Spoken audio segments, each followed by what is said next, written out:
ನಮಸ್ತೆ ಫ್ರೆಂಡ್ಸ್, ಸವಿ ಪಾಕಶಾಲೆ ಚಾನೆಲ್ಗೆ ತಮಗೆಲ್ಲರಿಗೂ ಸ್ವಾಗತ. ನಾನಿವತ್ತು ಸೀಸನ್ನಲ್ಲಿ ಸಿಗುವಂತಹ ಮಾವಿನಕಾಯಿ ಸಾಂಬಾರು ರೆಸಿಪಿನ ತೋರಿಸ್ಕೊಡ್ತಾ ಇದ್ದೀನಿ. ಮಾವಿನಕಾಯಿ ಸಾಂಬಾರನ್ನ ಹೇಗೆ ಮಾಡೋದಂತ ನೋಡ್ಕೊಂಬರೋಣ ಬನ್ನಿ. ಮೊದಲಿಗೆ ಒಂದು ಮಿಕ್ಸಿ ಜಾರ್ ತೊಗೊಂಡಿದ್ದೀನಿ.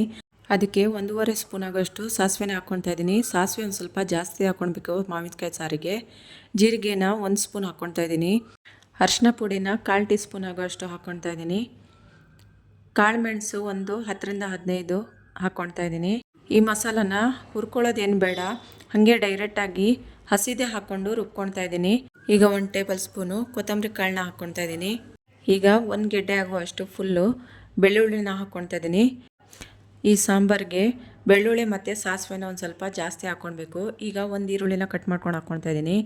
ಬ್ಯಾಡಗೆ ಮೆಣಸಿನ್ಕಾಯಿ ಒಂದು 7ರಿಂದ 8 ಹಾಕ್ಕೊಂಡಿದ್ದೀನಿ. ಹಸಿ ತೆಂಗಿನಕಾಯಿ ತುರಿನ 1 ಹೋಳಾಗುವಷ್ಟು ಫುಲ್ ಹಾಕ್ಕೊಂಡು ಇದಕ್ಕೆ ನೀರು ಹಾಕ್ಕೊಂಡು ಚೆನ್ನಾಗಿ ನೈಸಾಗಿ ರುಬ್ಕೊಳ್ಳೋಣ. ಇನ್ನೊಂದು ಕಡೆ ಪಾತ್ರೆ ಇಟ್ಕೊತಾ ಇದ್ದೀನಿ. ಅದಕ್ಕೆ 2 ಟೇಬಲ್ ಸ್ಪೂನ್ ಅಷ್ಟು ಎಣ್ಣೆ ಹಾಕ್ಕೊಂಡಿದ್ದೀನಿ. ಸಾಸಿವೆ ಹಾಕ್ಕೊಳ್ತಾ ಇದ್ದೀನಿ. ಬೆಳ್ಳುಳ್ಳಿ ಜಬ್ಬಿರೋದನ್ನ ಹಾಕ್ಕೊಳ್ತಾ ಇದ್ದೀನಿ. ಒಣಮೆಣಸಿನ್ಕಾಯಿನ ಹಾಕ್ಕೊಂಡಿದ್ದೀನಿ. ಕರಿಬೇವಿನ ಸೊಪ್ಪು, ಇಂಗು ಹಾಕಿ ಚೆನ್ನಾಗಿ ಮಿಕ್ಸ್ ಮಾಡ್ಕೊಳ್ತಾ ಒಗ್ಗರಣೆನ ರೆಡಿ ಮಾಡ್ಕೊಳ್ಬೇಕು. ಈಗ ರುಬ್ಬಿರೋ ಮಸಾಲಾನ ಅದಕ್ಕೆ ಹಾಕ್ಕೊಳ್ತಾ ಇದ್ದೀನಿ. ಒಂದು ಸತಿ ಚೆನ್ನಾಗಿ ಮಿಕ್ಸ್ ಮಾಡ್ಕೊಳ್ಳೋಣ. ಈಗ ಇದಕ್ಕೆ ಮಿಕ್ಸಿ ಜಾರ್ ತೊಳೆದಿರೋ ನೀರನ್ನ ಹಾಕ್ಕೊಳ್ತಾ ಇದ್ದೀನಿ. ನೀರು ಎಷ್ಟು ಬೇಕಂತ ನೋಡ್ಕೊಂಡು ಇವಾಗಲೇ ಹಾಕ್ಕೊಂಡು ಕುದಿಸ್ಕೊಳ್ಳಿ. ಜಾಸ್ತಿ ತೆಳುವೂ ಮಾಡ್ಕೊಳಕ್ಕೆ ಹೋಗ್ಬೇಡಿ, ಜಾಸ್ತಿ ದಪ್ಪನೂ ಮಾಡ್ಕೊಳಕ್ಕೆ ಹೋಗ್ಬೇಡಿ. ಮಾವಿನಕಾಯಿ ಸಾರಾಗಿರೋದ್ರಿಂದ ಇದು ಮತ್ತೆ ದಪ್ಪ ಆಗಿಬಿಡುತ್ತೆ. ಅದಕ್ಕೋಸ್ಕರ ಮೀಡಿಯಮ್ ಆಗಿರಲಿ. ಈಗ ಕಲ್ಲುಪ್ಪನ್ನ ಹಾಕ್ಕೊಳ್ತಾ ಇದ್ದೀನಿ ರುಚಿಗೆ ತಕ್ಕಷ್ಟು. ಇದನ್ನು ಚೆನ್ನಾಗಿ ಒಂದು ಸತಿ ಮಿಕ್ಸ್ ಮಾಡಿಕೊಂಡು ಕುದಿಯೋಕ್ಕೆ ಬಿಟ್ಬಿಡೋಣ. ಈಗ ಮಾವಿನಕಾಯಿನ ಚೆನ್ನಾಗಿ ತೊಳ್ಕೊಂಡು ಅದರ ಸಿಪ್ಪೆಯನ್ನು ತಗೊಳ್ತಾ ಇದ್ದೀನಿ ನೋಡಿ. ಮೊದಲೆಲ್ಲ ಈ ಮಾವಿನಕಾಯಿ ಎಲ್ಲ ಕಡೆ ತುಂಬಾ ಸಿಗೋದು, ಇವಾಗೆಲ್ಲ ಭಾಳ ಕಡಿಮೆ ಆಗೋಗಿದೆ. ಸಿಕ್ಕಿದಾಗ ಮಾತ್ರ ಈ ಮಾವಿನಕಾಯಿನ ಬಿಡೋಕ್ಕೆ ಹೋಗಬೇಡಿ. ಒಂದು ಸತಿ ಈ ಸಾಂಬಾರನ್ನ ಮಾಡಿ ನೋಡಿ. ಇವಾಗ ಎಲ್ಲ ಸಿಪ್ಪೆ ತಗೊಂಡಾಗಿದೆ. ಸಾರೂ ಚೆನ್ನಾಗಿ ಕುದೀತಾ ಇದೆ. ಒಂದು ಸತಿ ಕಲಸಿ ಮಿಕ್ಸ್ ಮಾಡ್ಕೊಳ್ತಾ ಇದ್ದೀನಿ.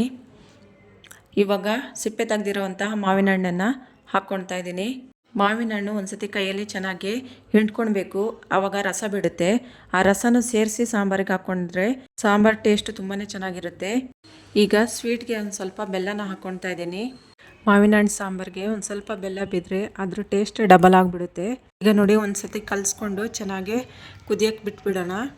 ಈ ಮಾವಿನ ಹಣ್ಣಿನ ಸಾಂಬಾರನ್ನ ಹಾಕ್ಕೊಂಡು ಊಟ ಮಾಡ್ತಾಯಿದ್ರೆ ಒಂದು ಸತಿ ರೈಸ್ ಹಾಕ್ಕೊಂಡು ಊಟ ಮಾಡೋರು 2ನೇ ಸತಿ ಮತ್ತೆ ರೈಸ್ ಹಾಕ್ಕೊಂಡು ಊಟ ಮಾಡ್ತಾರೆ. ಈಗ ಮಾವಿನ ಹಣ್ಣಿನ ಸಾಂಬಾರು ಚೆನ್ನಾಗಿ ಕುದಿ ಬಂದಿದೆ.